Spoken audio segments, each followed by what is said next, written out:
नमस्कार, आप देख रहे हैं हिंदी खबर में हूं आपके साथ अमित शर्मा।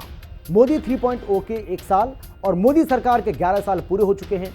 26 मई 2014 को शुरू हुई ये यात्रा सेवा, सुशासन और गरीब कल्याण के मंत्र पर आधारित रही।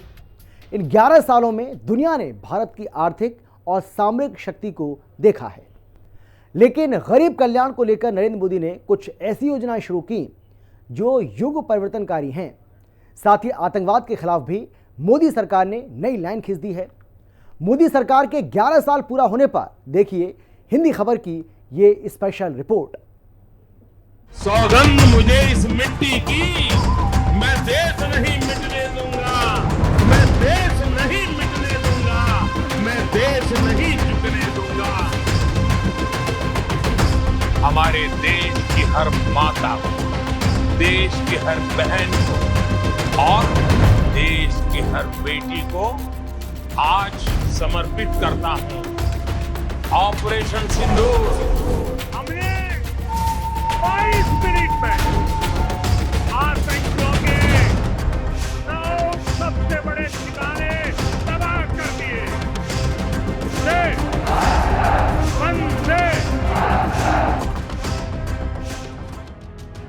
संकल्प से सिद्धि तक अभियान, मोदी सरकार के 11 साल बेमिसाल।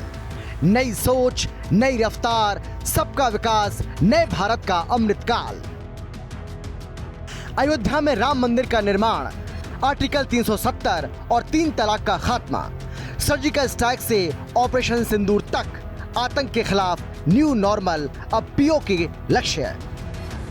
पिछले 11 साल में मोदी जी के नेतृत्व में चलने वाली सरकार ने भारत की राजनीति की संस्कृति को बदलकर न्यू नॉर्मल, न्यू ऑर्डर को स्थापित किया है। और यह सरकार एक असरदार सरकार है, इफेक्टिव गवर्नमेंट। यह सरकार दमदार सरकार है और यह सरकार मजबूत फैसले लेने वाली सरकार है, आर्थिक अनुशासन लाने वाली सरकार है। 26 मई 2014 को देश में मोदी युग की शुरुआत हुई थी। उसके बाद 30 मई 2019 को मोदी दूसरी बार प्रधानमंत्री बने। फिर 9 जून 2024 को तीसरी बार मोदी ने प्रधानमंत्री पद की शपथ ली थी। अब मोदी 3.0 के 1 साल पूरे हो गए हैं, जबकि मोदी सरकार के 11 साल, जिसको लेकर बीजेपी संकल्प से सिद्धि तक की यात्रा निकाल रही है। मोदी सरकार ने पिछले 11 साल में 11 ऐसे फैसले लिए जो गेम चेंजर साबित हुए। उनमें नोटबंदी, जीएसटी, डिजिटल लेन देन, मेक इन इंडिया, अनुच्छेद 370 हटाया, 3 तलाक खत्म, महिला आरक्षण, स्वच्छ भारत अभियान, वक्फ संशोधन कानून, भारत न्याय संहिता, अग्निपथ जैसे फैसले शामिल हैं। अपने 11 साल के शासन को लेकर पीएम मोदी ने कहा कि भारत बदल रहा है और तेजी से बदल रहा है। लोगों का आत्मविश्वास, सरकार पर उनका भरोसा और एक नया भारत बनाने की प्रतिबद्धता हर जगह दिखाई दे रही है। पिछले 11 साल में मोदी सरकार ने कई ऐसे फैसले लिए जो मील का पत्थर साबित हुए, जिसने कभी हमारा जीवन बदला तो कभी जीने का तरीका। इन 11 सालों की यात्रा में कई पड़ाव आए। मत, बहुमत, अल्पमत, सर्वमत का सियासी गुणा भाग हुआ, लेकिन बदली परिस्थितियों में भी नरेंद्र मोदी के फैसले लेने का अंदाज नहीं बदला। हम आज जिन नीतियों पर काम कर रहे हैं, जो निर्णय ले रहे हैं,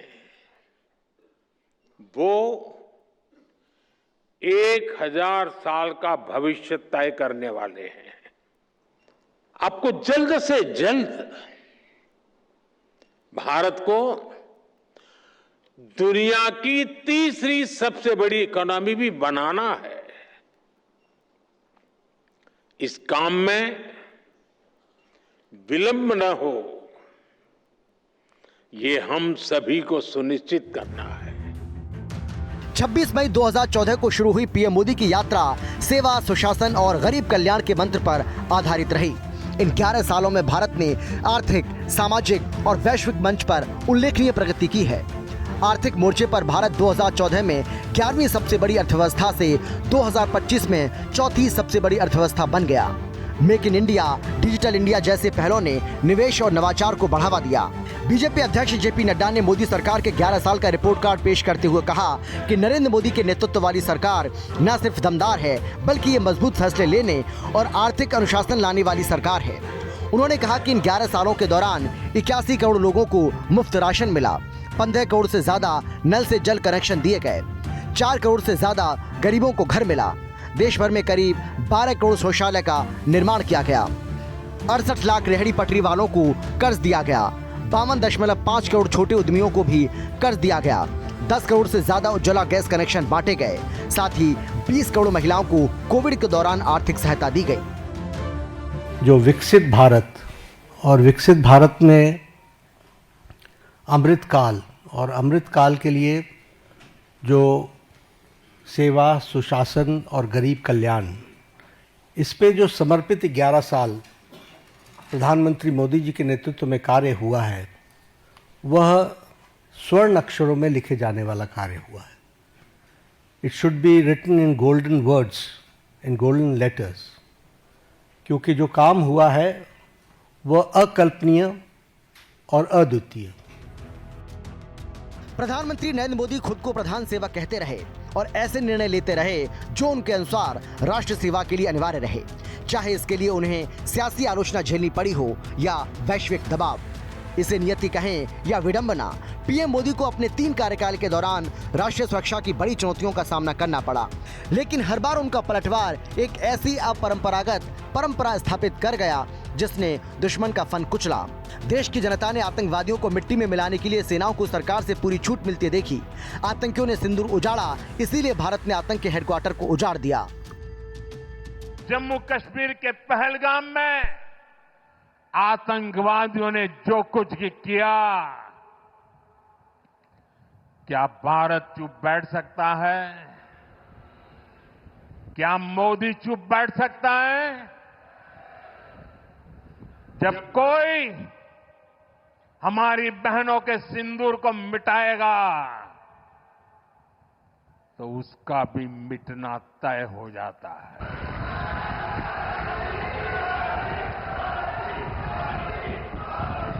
और इसलिए ऑपरेशन सिंदूर सिर्फ एक सैन्य कार्रवाई नहीं है, ये हम भारतीयों के संस्कारों, हमारी भावनाओं की अभिव्यक्ति है। आतंक फैलाने वालों को सपने में भी सोचा नहीं होगा मोदी से मुकाबला करना कितना मुश्किल होता है।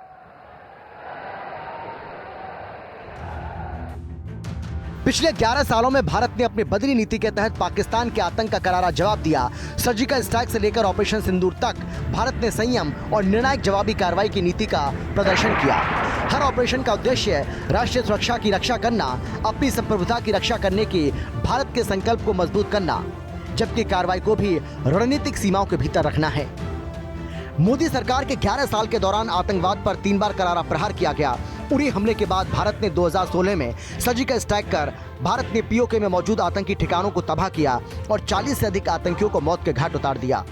2019 के पुलवामा हमले का बदला भारत ने बालाकोट एयर स्ट्राइक के जरिए लिया और बालाकोट में 300 आतंकी मार गिराए। इस बार जब पहलगाम में आतंकियों ने 26 बेगुनाहों की जान ली, तो मोदी सरकार ने ऑपरेशन सिंदूर लॉन्च कर पाकिस्तान और पीओके में मौजूद 9 आतंकी ठिकानों को नेस्तनाबूद करते हुए 100 से ज्यादा आतंकियों को मिट्टी में मिलाया। इतना ही नहीं, जब पाकिस्तान ने भारत पर जवाबी हमले की हिमाकत की, तो भारतीय सुरक्षा बलों ने पाकिस्तान के 11 एयरबेस को भी कुछ ही मिनटों में तबाह और बर्बाद कर दिया। आतंकवादियों के खिलाफ भारत की कार्रवाई अब तक पीओके तक सीमित रहती थी, लेकिन इस बार पीओके समेत पाकिस्तान के 100 किलोमीटर अंदर तक आतंकवादियों और उनके ठिकानों को ध्वस्त कर दिया गया। ये फैसला कड़ा भी था और अप्रत्याशित भी। ये नेतृत्व का ही फैसला था जिसने पाकिस्तान के पलटवार के जवाब में भारतीय वायुसेना को उसके 11 एयरबेस तबाह करने की आजादी दी। पीएम मोदी ने सख्त लहजे में स्पष्ट संदेश दिया कि हमने पाकिस्तान के आतंकी और सैन्य ठिकानों पर अपनी जवाबी कार्रवाई को अभी सिर्फ स्थगित किया है। इतना ही नहीं, भारत ने आतंकिस्तान के लिए नया नॉर्म भी सेट कर दिया कि अगर आगे से अब कभी भारत पर आतंकी हमला हुआ तो इसे युद्ध माना जाएगा और भारत गोली का जवाब गोले से देगा। साथ ही पाकिस्तान से अब बात सिर्फ और सिर्फ हाफिज मसूद जैसे आतंकियों को सौंपने और पीओके वापस करने को लेकर होगी। सर्जिकल स्ट्राइक और एयर स्ट्राइक के बाद अब ऑपरेशन सिंदूर आतंक के खिलाफ भारत की नीति है। ऑपरेशन सिंदूर ने आतंक के खिलाफ लड़ाई में एक नई लकीर खींच दी है, एक नया पैमाना, न्यू नॉर्मल तय कर दिया है। भारत पर आतंकी हमला हुआ तो मुंह तोड़ जवाब दिया जाएगा। अगर पाकिस्तान से बात होगी तो टेररिज्म पर ही होगी।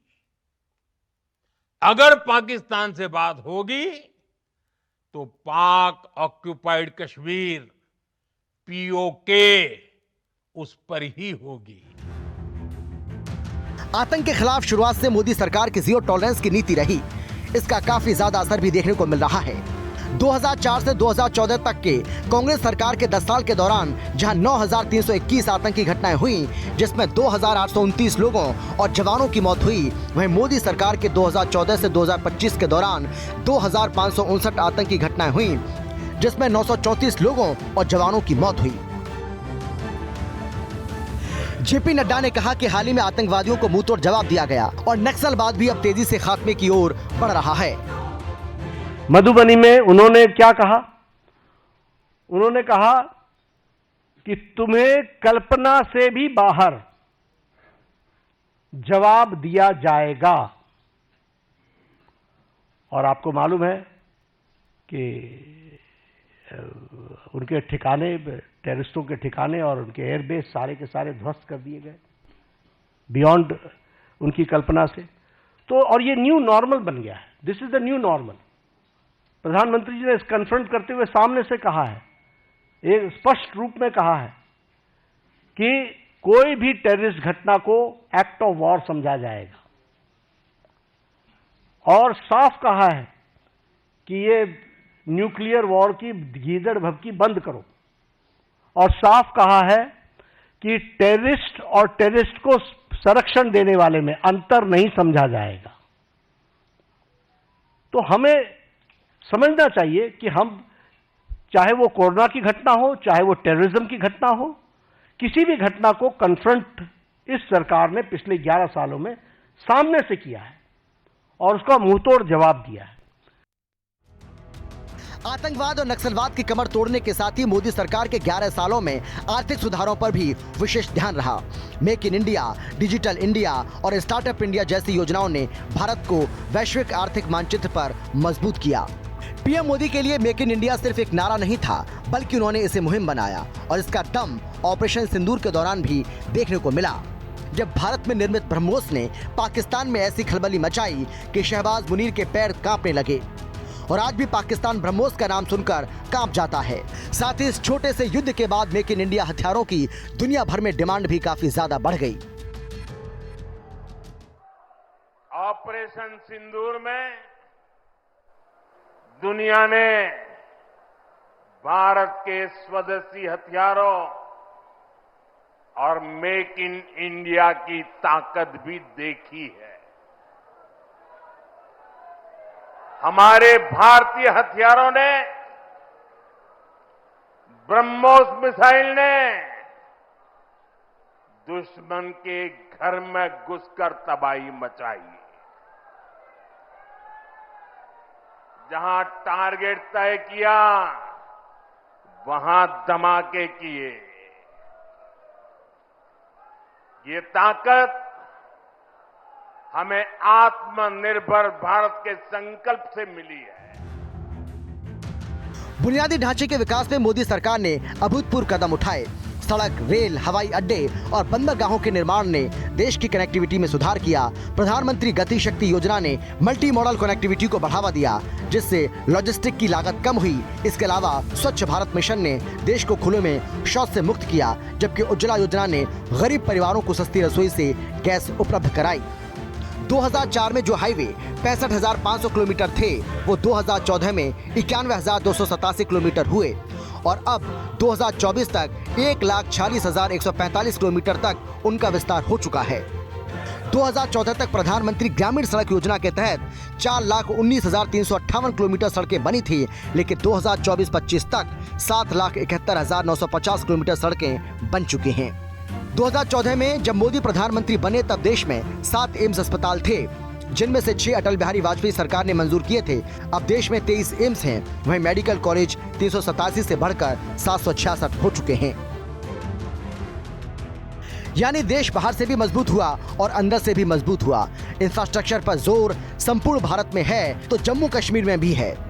पर विकास के एक्सीलेटर पर पांव रखने से पहले पीएम मोदी का अनुच्छेद 370 रद्द करने का फैसला ऐतिहासिक रहा। कश्मीर को बाकी मुल्क के साथ जोड़ने का ख्वाब अंग्रेजों ने देखा, लेकिन पूरा किया पीएम मोदी ने। अब कश्मीर घाटी देश के बाकी हिस्सों से रेल मार्ग से जुड़ गई है। चिनाब पर चमत्कार हुआ और दुनिया का सबसे ऊंचा ब्रिज बनकर तैयार हो गया, जिसने जम्मू और कश्मीर को दिल्ली से जोड़ दिया। विकास का जो वातावरण जम्मू कश्मीर में बना था, वो पहलगाम के हमले से डिगने वाला नहीं है। जम्मू कश्मीर के आप सभी लोगों को और आप सबसे नरेंद्र मोदी का वायदा है। मैं यहां विकास को रुकने नहीं दूंगा। यहां के नौजवानों को सपने पूरा करने से कोई भी बाधा अगर रुकावट बनती है तो उस बाधा को पहले मोदी का सामना करना पड़ेगा। मोदी सरकार के 11 साल का रिपोर्ट कार्ड पेश करने के दौरान बीजेपी अध्यक्ष जेपी नड्डा ने कठिन निर्णयों की भी तारीफ की, जिसमें अनुच्छेद 370 हटाना, जम्मू कश्मीर में चुनाव कराना, 3 तलाक खत्म करना, वक्फ एक्ट लाना, नोटबंदी जैसे बोल्ड कदम शामिल हैं। उन्होंने कहा कि 11 साल पहले तुष्टीकरण और समाज को खंडित कर सत्ता बचाने की राजनीति थी, लेकिन अब जनता के प्रति जिम्मेदारी और मजबूत निर्णय लेने की नई संस्कृति स्थापित हुई है। मुस्लिम समाज में 3 तलाक को भी एक कुरीति के रूप में देखा जाता था, लेकिन उसमें कोई संशोधन का मतलब इस्लामिक रिवाजों में दखल माना जाता था।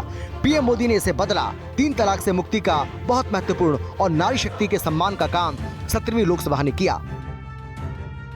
आर्टिकल 370 को एब्रोगेट करना, पॉलिटिकल नैरेटिव बन चुका था कि दिस इज नॉट पॉसिबल। देश मान चुका था कि दिस इज नॉट पॉसिबल, और वो आर्टिकल 370 धाराशाही हुआ और एब्रोगेट हुआ, वो हम सबको पता है। अगर हम उसी तरीके से बात करें एबॉलिशन ऑफ ट्रिपल तलाक, सब लोग जानते हैं कि ट्रिपल तलाक मानवता के लिए और ह्यूमैनिटी के लिए और महिलाओं के लिए एक बहुत बड़ी त्रासदी थी, ट्रेजेडी थी, लेकिन चुप बैठे हुए थे। सुप्रीम कोर्ट भी बोल रहा था। लेकिन ये बोल्ड डिसीजन लेना और ट्रिपल तलाक को समाप्त करना, जबकि इस्लामिक कंट्रीज में और हमारे नेबरिंग कंट्रीज में कहीं भी ट्रिपल तलाक नहीं है, देश के इंटरेस्ट में और उस कम्युनिटी के इंटरेस्ट में वक्फ बोर्ड बनाने की न्यू एनैक्टमेंट की आवश्यकता थी। वो बोल्ड डिसीजन लिया गया। उसी तरीके से सिटीजन्स अमेंडमेंट एक्ट, उसी तरीके से डीमोनेटाइजेशन, उसी तरीके से मोर देन 3 डिकेड्स हम विमेन रिजर्वेशन की तरफ नहीं बढ़ पाए, लेकिन 33% विमेन रिजर्वेशन देने का काम प्रधानमंत्री मोदी जी के नेतृत्व में हुआ। 2025 के बजट में पीएम मोदी ने मध्यम वर्ग को लेकर बड़ा फैसला किया और 12 लाख प्रतिवर्ष की आय तक टैक्स न लगाने का बड़ा ऐलान कर डाला, जिसे पीएम मोदी का एक और मास्टर स्ट्रोक माना जा रहा है। साथ ही मोदी के नेतृत्व में भारत की वैश्विक छवि में भी काफी सुधार हुआ है। मोदी सरकार की विदेश नीति ने भारत को एक मजबूत और आत्मनिर्भर राष्ट्र के रूप में स्थापित किया। विभिन्न अंतर्राष्ट्रीय मंचों पर मोदी की सक्रियता ने भारत की आवाज को मजबूती दी। कोविड-19 महामारी के दौरान भारत ने वैक्सीन डिप्लोमेसी के माध्यम से दुनिया को सहायता पहुंचाई, जिससे उसकी वैश्विक छवि और मजबूत हुई। हालांकि मोदी के कार्यकाल में कुछ चुनौतियां भी रहीं, जैसे बेरोजगारी, आय असमानता, किसानों के मुद्दे। इन चुनौतियों के बावजूद मोदी सरकार ने प्रगति की दिशा में निरंतर प्रयास किए हैं।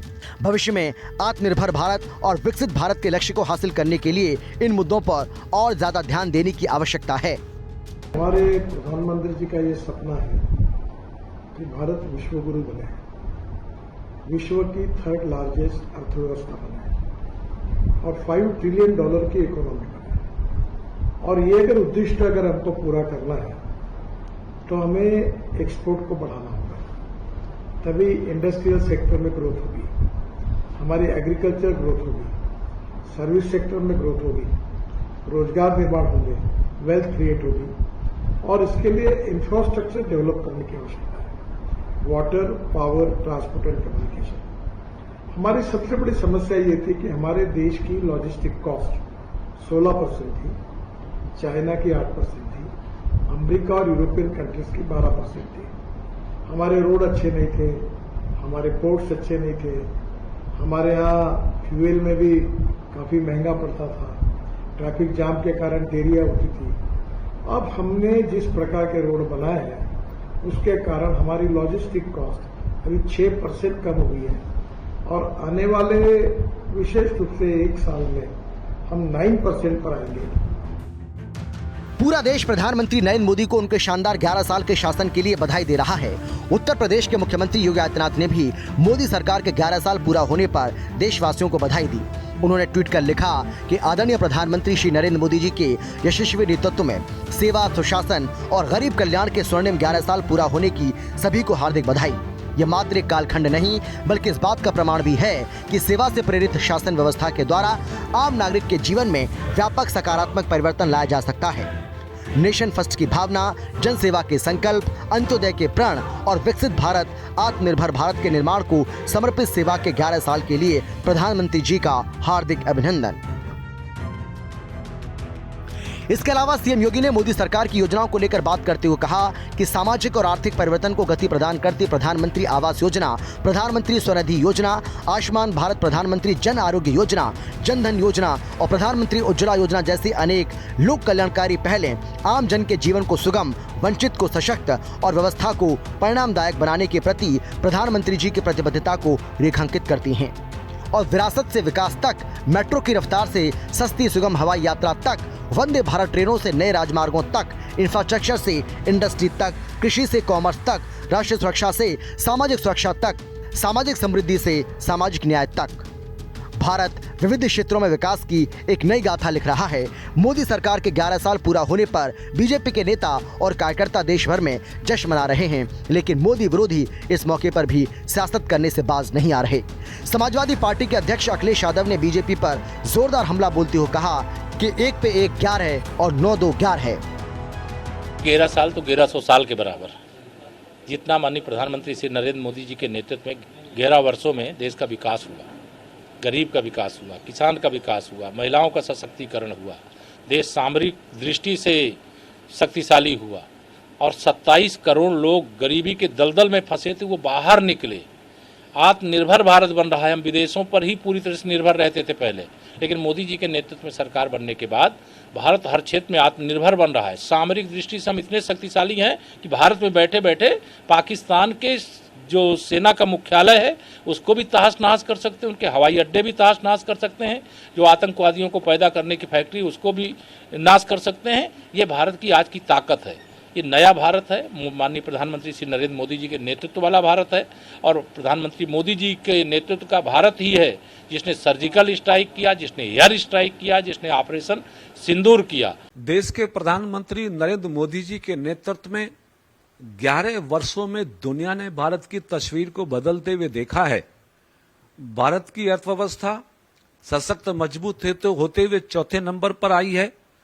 भारत की सैन्य शक्तियों का में वृद्धि का नजारा दुनिया ने देखा कि पाकिस्तान को 2 दिन में हिला के रख दिया।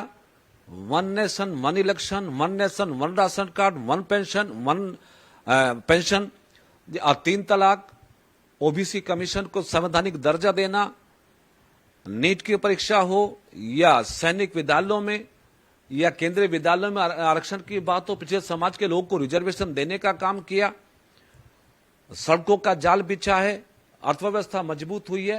कह सकते हैं कि 11 वर्षों में प्रधानमंत्री नरेंद्र मोदी जी ने भारत की 140 करोड़ जनता को वो सब देने में सफलता हासिल की है। अगर दिल्ली की सरकार के 11 साल और उत्तर प्रदेश की सरकार के लगभग 9 साल इन दोनों को जोड़ दें तो 20 साल का लेखा जोखा सरकार को देना पड़ेगा जनता के बीच में क्या किया है, और वो तमाम आंकड़ों पे बहस करनी पड़ेगी कि हम शिक्षा के क्षेत्र में कितना आगे बढ़े हैं, हम बेरोजगारी में कितना पिछड़ गए हैं, हम रोजगार देने में कितना कामयाब हुए हैं, हम जो इन्वेस्टमेंट लाना चाहते थे हम इन्वेस्टमेंट कितना लाए हैं भारत सरकार और उत्तर प्रदेश सरकार ने मिल करके। और उत्तर प्रदेश के लोग तो ज़्यादा आकलन इसलिए करेंगे क्योंकि देश के प्रधानमंत्री यहाँ से हैं और जो योजनाएं चल रही हैं उससे नहीं लगता है कि दिल्ली और लखनऊ में कोई तालमेल है। ये बात मैं नहीं कहना चाहता हूँ, वो योजनाओं में दिखता है। 2014 और 2019 के विपरीत 2024 में बनी मोदी सरकार सहयोगी दलों के समर्थन से सत्ता में आई। इस बार बीजेपी को चंद्रबाबू नायडू की टीडीपी और नीतीश कुमार की जेडीयू जैसे सहयोगियों की आवश्यकता पड़ी। हालांकि विपक्ष ने इसे मोदी के लिए चुनौती बताया, लेकिन प्रधानमंत्री ने अपने पिछले 2 कार्यकाल की तरह ही इस बार भी कड़े फैसले लेने में उन्होंने ये साबित कर दिया कि वो गठबंधन की राजनीति को भी प्रभावी ढंग से संभाल सकते हैं। टीडीपी, जेडीयू और एलजेपी जैसे दलों का वक्फ संशोधन विधेयक में समर्थन इस गठबंधन की मजबूती का प्रमाण रहा। आतंकवाद के खिलाफ सख्त रुख, सामाजिक मुद्दों पर साहसिक निर्णय और सहयोगी दलों के साथ प्रभावशाली तालमेल ने संकेत दे दिया है कि ये कार्यकाल भी पहले 2 कार्यकाल की तरह निर्णायक और दूरगामी परिणाम देने वाला हो सकता है। हिंदी खबर की स्पेशल रिपोर्ट। फिलहाल इतना ही। छोटे से ब्रेक के बाद फौरन लौटेंगे। आप देख रहिए हिंदी खबर, क्योंकि हिंदी खबर पर खबरों का सिलसिला लगातार जारी है। जल्द लौट रहे हैं।